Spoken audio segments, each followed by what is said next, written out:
Welcome, everyone, to another edition to New Apartment Radio Podcast. I'm Bill, joined with Jackson, and we are back once again for another delightful topic of conversation, Jackson. Always delightful. It is. And today we have special guests. That we do. We have two special guests. That's right. And first of all, to my left, even though you can't see it, ladies and gentlemen, it is our good friend, Matt. Hello. All right. And across from Jackson, we have another good friend, and his name is? It's Race. He's a bit shy. Looked at him, Yeah, why'd you look at him? Well, I want to see if anyone's going to say the name. Race is here. And Race, of course, is from the group Race and the Roundabouts. That's right. And Race, you just got done, I believe you just got done touring, right? Yeah. Yeah. So, Race, of course, if you want to check them out on Facebook, Instagram, and other places. Race and the Roundabouts. They're doing great here. They just recorded 2 albums lately, and yeah, it should be good. Okay, no, actually, no, it's a lie. Race doesn't. Oh. But it's... I just don't like when people talk about my career, you know. It gets me all That's true. embarrassed. And Understandable. You have quite the career when it comes to music. Pretty famous. Famous, yes. You may know him as Mike Shinoda from Linkin There Park. you go. All right, well, let's talk a little bit right now about music, of course. And let's talk to Matt first. Matt, you are a huge fan of music, or you wouldn't be on this podcast, correct? Yes. Who's your favorite band or bands? Well, my favorite band is The Offspring. But I'd say my second favorite is Shinedown. Really? So that's interesting. And Jackson's getting into his third beer tonight, folks. That's interesting because The Offspring, of course, and Shinedown are two very, very different tastes in music. Like one is punk rock, the other one is rock and roll. That's very unique that those are your top two. Well, yeah, it's because I love both punk rock and rock and roll. Fair enough. Both great bands. Both are great bands, like, yeah. I know you love Offspring, and I do. I love Shinedown. I do. Yeah. Their first album and their second album, amazing. Yeah, Shinedown's a very underrated band. Yeah, I would say that all of the Shinedown's albums are pretty good, just underrated. Very much so.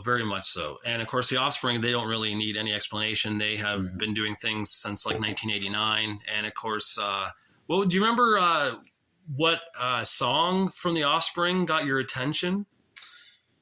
Yeah, it was The Kids Are All Right. Off the Americana album. I think a lot of people first get into them from that song Self-Esteem. Definitely. Those are two big ones. Now, Race, you, on the other hand, very different taste in music. From all of us. Yes. yeah, I have your 60-year-old grandfather's taste. I listen to plenty of just good old rock and roll from the 70s and the 80s.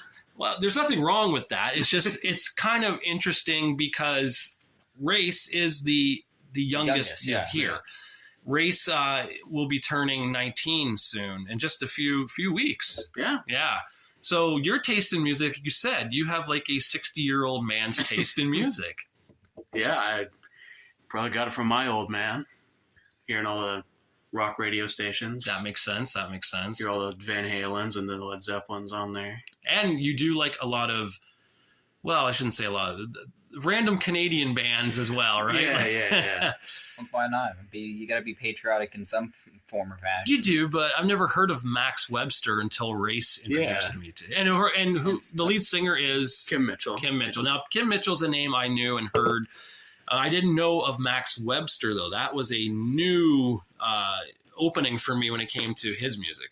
Mm-hmm. Yeah, I did no clue. I'm willing to bet a lot of that was that music taste was probably from the radio with Canada's good old radio laws they have. You have to play so many. 30% of the radio has to be Canadian artists. I remember that because CRTC, that's it. You would listen to, for example, we're from Southwestern Ontario. If you're listening to this, we're close to Detroit, so 89X was kind of our radio station, or 101 Riff, that was another one.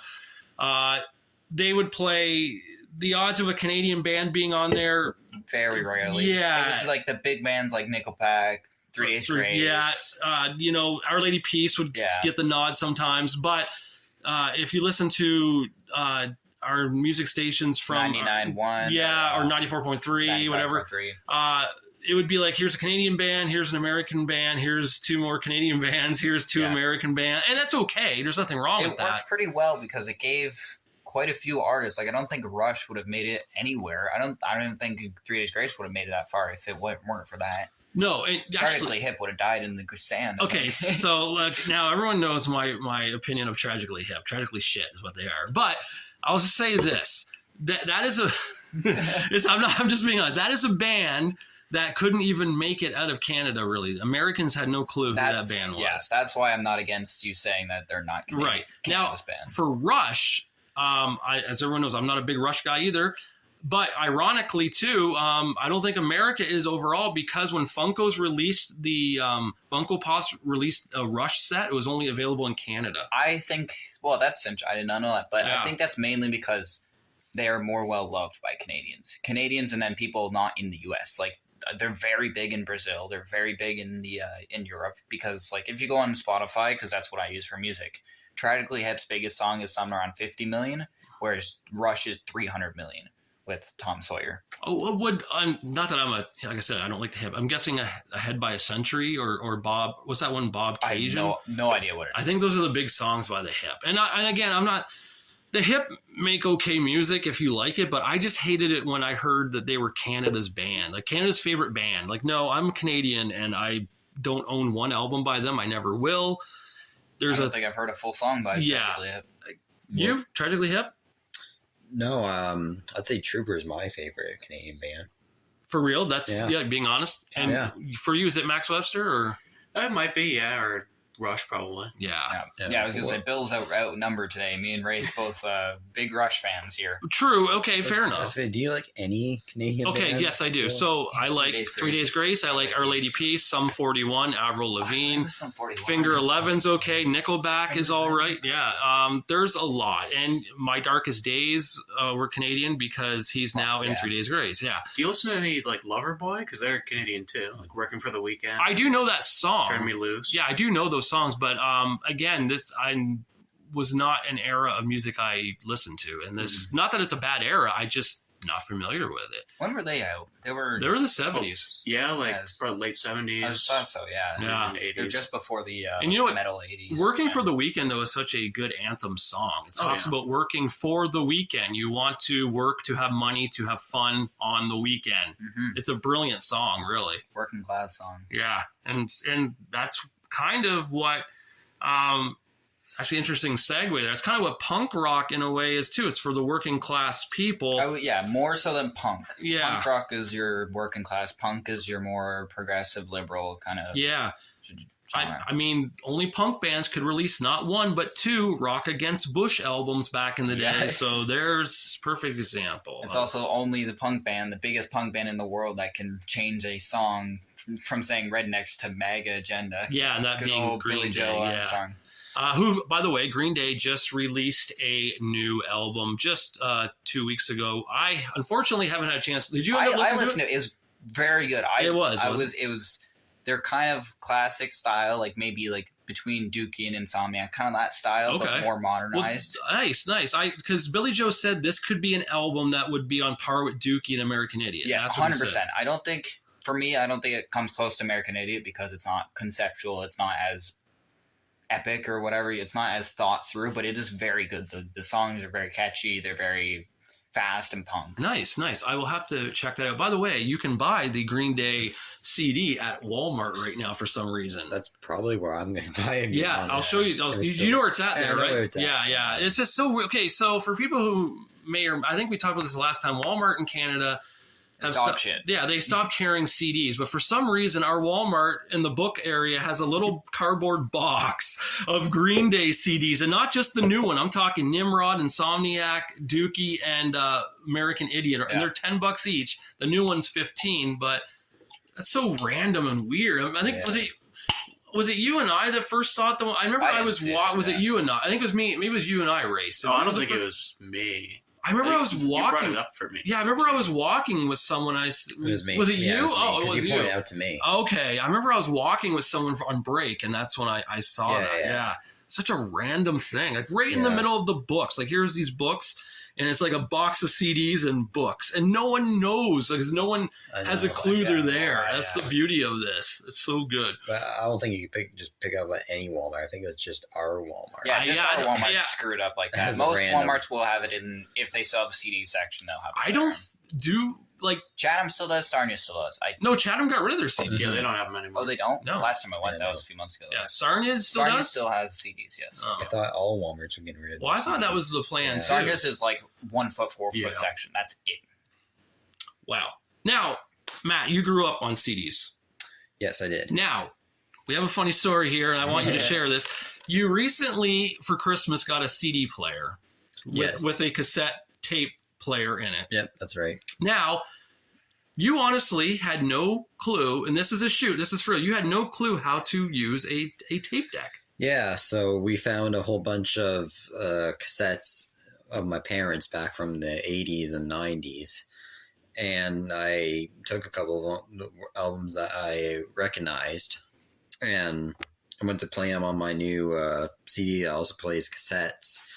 And I realized I have no idea how to play them. Right. Like which way to put them in and which side plays first. It took me I couldn't even figure out. I had to ask my parents how to. Wow. That's fair. I wouldn't know either. Well, you're 26. Yeah. So you definitely grew up in the CD era. So you were way past the cassette tape era. That wasn't your era. Yeah. For me, I grew up in the cassette tape era where I would record songs off the radio. You'd pirate your own CDs and cassettes, probably. Exactly. Yeah. Now, you would have been in the download era. Were you downloading music? No, I never did that. My dad did that. When I was 14, 15, my dad actually used to download songs onto my old iPod. Really? For me, yeah. Wow. My dad did similar thing, but just on an SD card, so I could play it in the car or whatnot. And now you just go to Spotify and stream. I'm glad Spotify exists in streaming because it's easier, but it does kind of take away a bit of the fun of it. You don't appreciate music as much on Spotify because you can just hit a button and you can have whatever you want. That's right. Well, and that brings us up to another interesting point, Race. You told me a few days ago you don't even own a CD player now. Yeah, I don't. I can't even play them. So you have a record player. Yeah, of course. And we all have record players. Yeah. So what is it, do you think, about something that was our parents and our grandparents and our great-grandparents' way of listening to music? Why are we so attracted to that? And even CDs now are starting to go out of fashion, but vinyls are taking over. Yeah. So why? What is the cause of that? Cassettes too. Well, they're trying to bring cassettes. It's your newer kind of hip bands, the ones that act like they're hippies. Those ones are the ones they're trying. I know Ghost had a line of cassettes for their newest album, but hardcore fans will buy the cassette just because. Yeah. But I mean, it's cool to have. Yeah, right? As a collector edition, but to listen to, probably not. Yeah, I think that vinyls are coming back for two main reasons: collectors and nostalgia. Because even if you didn't grow up with them, it's an antique some sort. People collect books, people collect whatever, but antiques is always that kind of thing that's that's a cool thing you want a few antiques. And vinyls are fairly small. You can compress them quite easily on a shelf. Well, and if you display them on a wall or something, if the artwork it's nice big artwork for people, that's why I get them. Yeah, the more you get though, the less, the heavier, they take up more space. Yes, they do. But most people that buy records, they have one, maybe two artists that they buy all of them, and then a few extras. So they probably have 40 at most. I get what you're saying, and unfortunately for me, of course, me and my girlfriend, we went overboard, and we have 300 and something records, but pretty impressive. Yeah, it is. It's quite the. One day, we should probably do a video or a photo, even on our Instagram, so you can see what the collection is, and especially for all of us here, would like to show off our stuff. We talked about Jackson and I did about concerts. Have you guys went to any concerts? I've only been to one concert in my life. It was back in 2010, and we went and saw the Black Eyed Peas at Gala Days. Where's that at? They were in Gala Days? Wait, was it Gala Days? I don't think that would be. That's Sombra. Oh, no. That wasn't Gala The Days. Sarnia one, right? Yeah, I can't remember. Oh, that's the summertime one they do, right? Yeah. What What's is the it? name What of was it? it? I don't remember. Because Stone Temple Pilots played there, and Yeah, there's a lot of big. bands Aerosmith, there. I think, may have. Iron or Maiden was Bon there. Jovi played there. Probably Iron Maiden was Yeah. there. Garth Brooks was there. You know who- Alice Cooper was there. Ryan Moore would know. Yeah. There's a name drop. No, I remember the name too. I'll see just if I can can't- strong Look it up. think Yeah, of look up the CERN. I know what you're talking about, though. Oh, It's- Bayfest. Yeah, Bayfest, Bayfest. yes. There it is. Nowadays, the Bayfest, I don't know if it's still called Bayfest, but the newer one's kind of bad because the original owner of it passed away during COVID or Doesn't like before COVID. Imagine Dragons play there every year now? maybe, I don't know. Oh, they're but- Canadian, right? Are they? I don't Are think so. Are they not Canadian? I'm not sure. I don't think so. But yeah, the new owners. So I look think- that up. Look that up, Ray. I Imagine don't know. Dragons? Yeah, see, are they Canadian? No, I don't. there's Maybe no not. way. Just, yeah, that doesn't make sense. Well, then why are they always in Canada? I don't know. They like Canada. That's what's so nice. Yeah, the newer owners, I think the grandchildren or the children, they're Yeah, not Las Vegas. great. Oh, I was way off. Stay in Las Vegas, Imagine Dragons. No one wants you here. Yeah, but anyway, yeah, Bayfest was my first concert, and the Black Eyed Peas played there in 2010. They were the kind of last act. They had a whole bunch of lesser known bands that played, and they were the main attraction. But yeah, that was my first and only concert. that I ever wonder went to. how lesser known these bands really are, though. Now, Yeah, Like, they, do you back remember in them? 2010, I do. they were. yeah. Yeah, Some there's of them might have only died off. the only band I remember that did become kind of famous too was Down with Webster. Oh, Down with Webster. That is an amazing band for Yeah. the style of music they played at the time. I don't know what they do now. They were good. I did Yeah, like I remember. them. Yeah, because they They came sang, on. yeah, they sang that song "Woe Is Me, I'm So Woe." That was a Yeah, they came on Killer right tune. on that night. They came on right before the Black Eyed Peas, and I actually listened to their songs. Like Yeah. it got me into them. yeah. That would have been the time When I period. was, 14, 15. Wow. And for you, Race, any concerts? I haven't had the privilege. Not yet. So, I mean, for what I listen to, everyone's yeah, either I was gonna say everyone's old as dead. hell or Well, they're dead. Yeah.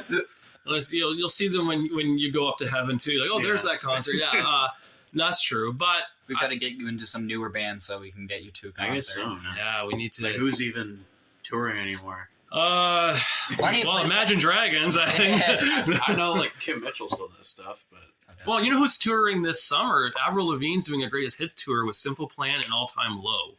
Yeah, she kind of came back, right? Yeah.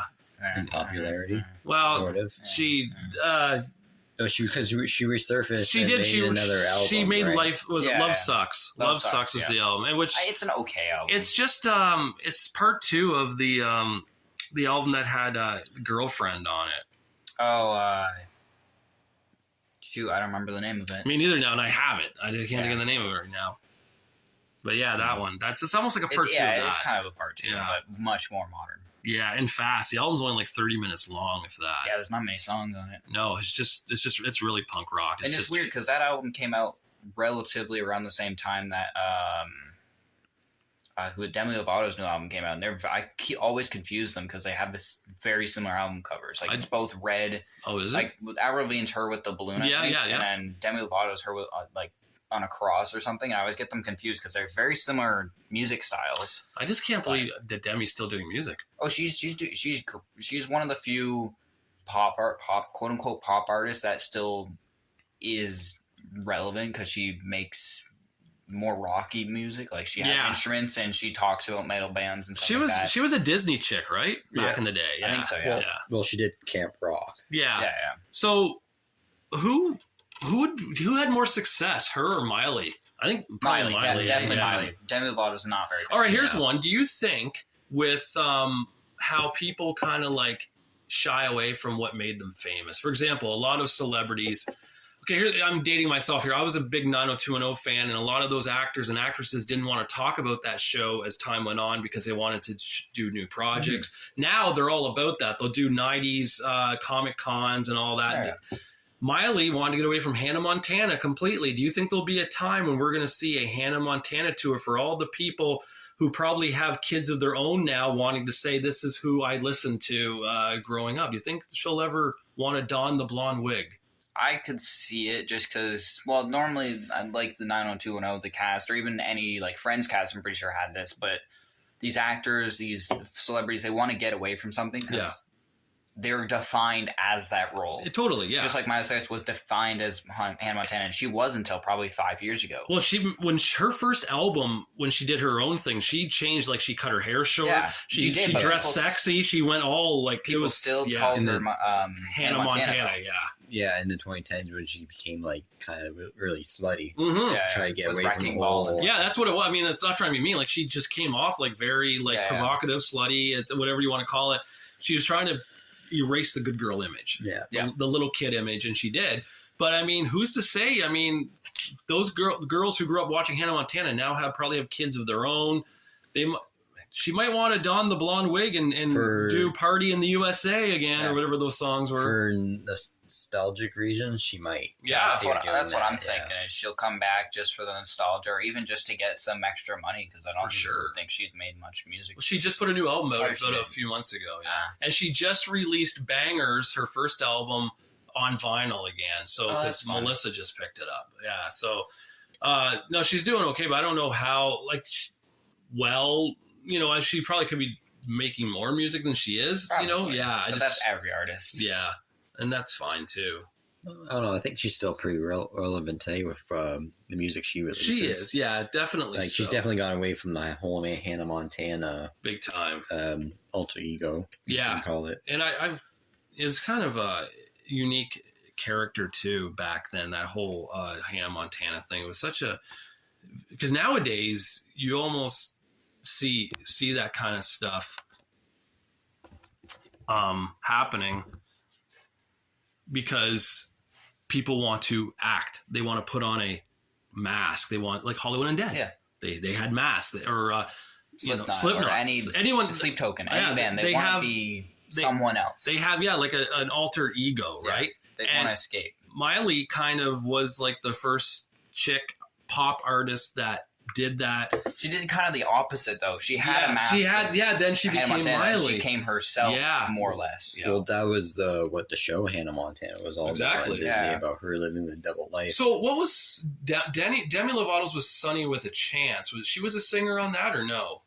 No, she was just an actress. Yeah, was that what it was? Oh. Yeah, I don't even think she did any singing on that show. I think she was on that show and maybe one other. She was not in Disney or Nickelodeon, whatever it was, for very long. They were Disney. Was it Nickelodeon or Disney? I think it was Sunny with a Chance. I don't know.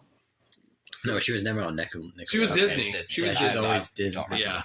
Well, interesting enough too. Right now that we're talking about this, there is a show that was about singing and acting, and talk about a total downward spiral for the lead in this. We're talking about Victorious, right? Victoria Justice was supposed to be the next big thing, and who got the spot? Ariana Grande, who was the sidekick, Kat Valentine, who was like this weird little girl who was bizarre, and she is like a fucking billionaire now. Oh yeah, she has so much money. I know this is going to be a hot take. Well, not for us, but for the newer generation, it's going to be a hot take. I don't think her music's at all decent. I think it's actual garbage. Ariana Grande? Yeah, I don't. Her voice is annoying, and she doesn't like her singing's okay, but most times she uses autotune for some reason. I don't think she needs it. You know who else does is what's her name? Olivia Rodrigo. So I heard her newest song, that I Want to Get 'Em Back song. Like I've seen the video, it's a really cool tune, and you hear her sing it live, and her voice is like nails scratching down the chalkboard. It's just really, really bad. And I'm not trying to be mean. Like she's doing more than I am with life, right? She's making money singing. I respect all towards them, but it's just not. I don't think it's very I would prefer Ariana if she had toned down on the autotune, from what I've heard at least, and kind of write some more interesting songs. Because most of her songs are very basic pop hits that just try to get attention. Yeah, but you know what? Sometimes you have to work with what works, right? Yeah. And she's made money off it. She has her fans. Oh, she's now, but do you think successful? Should she have been? So Olivia Rodrigo comes out of nowhere. She's pretty much Tay-Tay's girl, right? Let's be honest. She's like Taylor 100%. Swift girl. So she gets the rub from Tay-Tay. The fans automatically love her. Ariana Grande, I feel should probably be in that spot that Olivia's in, though. Ariana Grande's been around for years. She had her fans, has her fans. She has many albums. more so than Olivia, and yet Ariana's taken a huge backseat to Olivia, and it's just maybe, I don't know. I don't keep up much with pop or even just the new style pop. Like, I just don't care for that stuff anyways. It's not bad. I mean, the music... It's not bad music. I just don't keep up with, like, the trends and who's popular and whatnot. I do by default, probably because, Facebook, you follow one thing and then you get, like, all these sponsors, or you might like this and you see, like, 1,000 news stories for things. Before we close this out, since we're talking about pop music, let's talk about boy bands. Because, no, seriously, this is true. They were a big hit in the 90s and 2000s. Why do you think they just disappeared? Why do you think that died out? It's almost like disco. Like, you had, what was that band I think they were Australian or something. They were 5 of them. Two of them like became solo artists now. I can't. One Direction. Yeah, they're Australian. Well, what are they? They're somewhere from they're European or whatever. I know Harry Styles is big now. Yeah.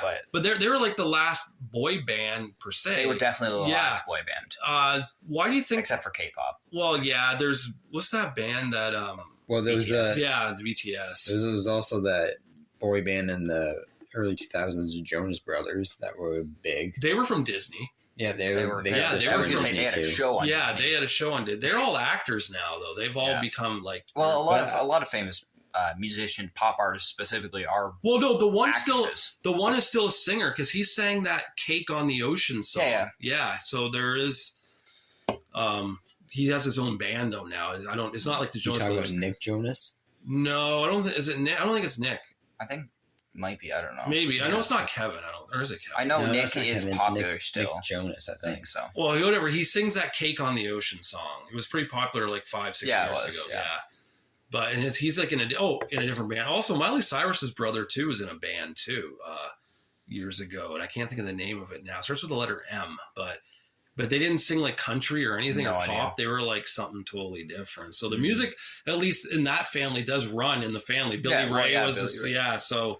That's kind of, and plus Miley's godmother's Dolly Parton. Is she? Yeah. So that's why Billy Ray. That's a change from Dolly Parton to Miley Cyrus. Holy fuck. So Billy. She must have had a heart attack when Wrecking Ball came out. Oh, I know, right? Billy Ray sang "Boots Are Made for Walking" and such. Well, and Old Town Road. Yeah, like the biggest hit he's ever released. Yeah, Achy Breaky Heart. Achy Breaky Heart in the 90s was his biggest one, and he just kind of came back with Old Town Road. Yeah.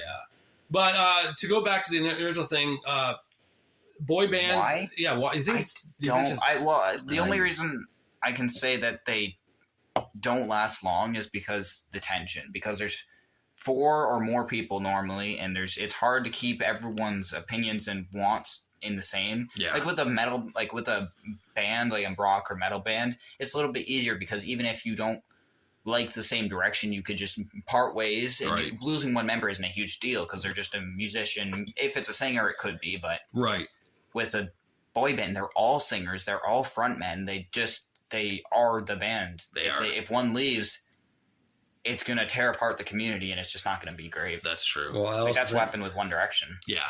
I also think it's just they were a trend, right, in the early 2000s. 90s, early 2000s. Every decade's got a trend in music where it was the most popular, and I think the 90s, early 2000s was like the boy band. Yeah, late 90s, early 2000s boy band. Early 90s was girl bands like the Spice Girls and whatnot. Yeah, there was. And 90s also had the female pop artists like Britney Spears, Christina Aguilera, Mandy Moore. They were all coming. I think the early 2000s was kind of like the era for male pop artists. It was just the era of pop in general. It was what a weird pop and punk. That was the late 90s, early 2000s. Yeah. Metal took a huge backseat after like 94, 95, metal disappeared. Yeah. The last and surprisingly the highest rated or highest charting metal album was Pantera's Far Beyond Driven. That was released in, I want to say 94 maybe. But yeah, that was the last thing we've seen of metal. Since then until basically now, it was underground. Yeah. Or emo sphere or whatever. Well, in the 2000s had the new metal, like you said, with like Linkin Park, Limp Bizkit, Crazy Town. Yeah. And then it just... it also got lumped in with emo and stuff a lot of times. And emo is such a... I mean, I could probably do a whole show on that because I never liked that term. I hate that term, but I understand why people say it because it's the goth aesthetic, or even more so goth, because I know that goth people... Well, emo is supposed to be short for emotional. It's emotional music. You know, every song is emotional music. I say most pop songs are about... Well, most good pop songs are about heartbreak or love stories or whatever. Like Taylor Swift's half her discography is love songs or heartbreak or depression or whatever. Yeah, if that's the case, Tay-Tay's emo. So is The Weeknd's emo. Yeah, Metallica's Fade to Black is emo because that's emotional. I mean, really, Pink Floyd's emo. Yeah, it's ridiculous. It's a weird, like, the name I think is dumb. Even Screamo I think is even worse because, like, screaming emo, like, that is a terrible name. Just call it metal. It's like, it's just a lazy way of they wanted to classify themselves, right? And it's or even classify the people they didn't like. Well, it's like everything like grunge. The term grunge. That was one of the first. Yeah, and you know what? Grunge artists hated that term. We still hate it. Yeah, me and you do. Yeah, it's rock and roll. It was rock and roll. It's either rock or punk. Yeah, it is. And so, for those who may not know, Nirvana was actually formed when Kurt Cobain took a book from Buzz Melvin from the Melvins and was reading about punk rock, and he wrote what he thought was punk music. It turns out it was grunge. So that's perfect example of that. The term grunge is just a really, really stupid name. Yeah, grunge is essentially just either rock, punk, or metal. Alice in Chains. Metal, yeah. Alice in Chains was lumped into a grunge band. They were playing with Metallica and them on the metal side. Yeah, so even really, Stone Temple Pilots was. Yeah, exactly. It was just those genres, but dirtier. Mm-hmm. If it was dirty, if it was fuzzy, if it was just kind of sound a bit gross, that's grunge. Right. Yeah, and I never got into grunge. I never really liked it. No, it was never really. It is a weird thing, because you either love, hate, or just don't give a shit about. Yeah, I definitely don't give a shit. I'm going to say, Race, you probably have no thought process on grunge. You probably not really. You do have Nirvana on your playlist. Well, sure. And Rage Against the Machine for metal. Rage is not. No, but grunge. For metal. Yeah, that's what I mean. Like he does have. Oh yeah. Music that he's got the Black album on his playlist. Yes, in the Metallica, yeah. But you're not a grunge guy. You wouldn't. I just haven't really heard of many grunge bands. You look grunge. You have the long hair. You have the look. If Race was in Sabaton, no one would question it because he looks like a metal. Well, I'm already in my grunge own band. So. Race of the Roundabouts, folks. Check them out on Facebook and Instagram, YouTube, Spotify, Dollarama. Check them out anywhere. Speaking of that, this is where we're going to wrap today's episode. Yes. Talking about Dollarama. Yes, exactly. Our competitor. Or the Walmart competitor. You can check us out on Facebook, Amazon, YouTube. We have an Instagram page, and we have Spotify. That's where you probably are listening to this. Give us a like, give us a follow, comment on our Instagram or on our Facebook what you think. And I know Jackson's dad is probably listening to this. So of course, yeah. So thanks for listening to us, Mr. Van Dam, and please keep giving your coworkers the link to this so more people listen. We appreciate it for real. We do. So yes, until we do our next one, I am Bill. I am Jackson. And we will talk to you guys later. Peace.